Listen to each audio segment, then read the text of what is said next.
അതിരപ്പള്ളി ജലവൈദ്യുത പദ്ധതി നടപ്പാക്കുന്നതിനെക്കുറിച്ച് ആലോചനകൾ നടത്തുമെന്ന് വൈദ്യുതി മന്ത്രി സണ്ണി ജോസഫ്. ഇതൊരു വിവാദ വിഷയമാണ്. സർക്കാർ മുന്നണി നേതൃത്വവും ആലോചിച്ചു മാത്രമേ തീരുമാനമെടുക്കാവൂ. അതിരപ്പള്ളിയിലെ ജലം കൃത്യമായി വിനിയോഗിക്കാൻ കഴിയുന്നില്ലെന്നും മന്ത്രി പറഞ്ഞു.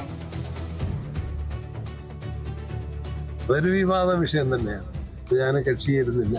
കേരളത്തിനെ വൈദ്യുതി കൂടുതൽ ഉത്പാദിപ്പിക്കേണ്ടതൊരാവശ്യമാണ്. അതിന് എന്തെല്ലാമാണ് മാർഗങ്ങളെന്ന് പരിശോധിക്കേണ്ടതാണ്. വൈദ്യുതി മന്ത്രി എന്ന നിലയിൽ ഒറ്റയ്ക്ക് അഭിപ്രായം പറയേണ്ട. ഗവൺമെന്റ് ആലോചിക്കണം, പൊളിറ്റിക്കൽ ലീഡർഷിപ്പ് ആലോചിക്കണം, മാധ്യമങ്ങൾക്കും അതിന് വലിയ പങ്കുണ്ട്.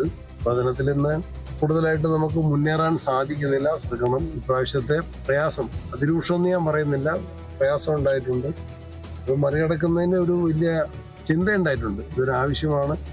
എങ്ങനെയാണ് പരാതി പറയുന്നതിന് പകരം അല്ലെങ്കിൽ അതിനോടൊപ്പം പരിഹാര നിർദ്ദേശങ്ങളും ആലോചിക്കാൻ എല്ലാവരും തയ്യാറാണ്. മനസ്സിലെങ്കിലും തയ്യാറാണെന്നുള്ളത് സാധാരണമായി. അതിരപ്പള്ളി ഉൾപ്പെടെ പൂർണ്ണമായിട്ട് ഉപയോഗിക്കാൻ കഴിയുന്നില്ല. അത് നമ്മളുടെ ഇംപ്ലിമെന്റേഷനിലെ പദ്ധതിയുടെ പ്രൊജക്ട് ആവിഷ്കരണത്തിനൊക്കെ പോരായ്മകളാണ്.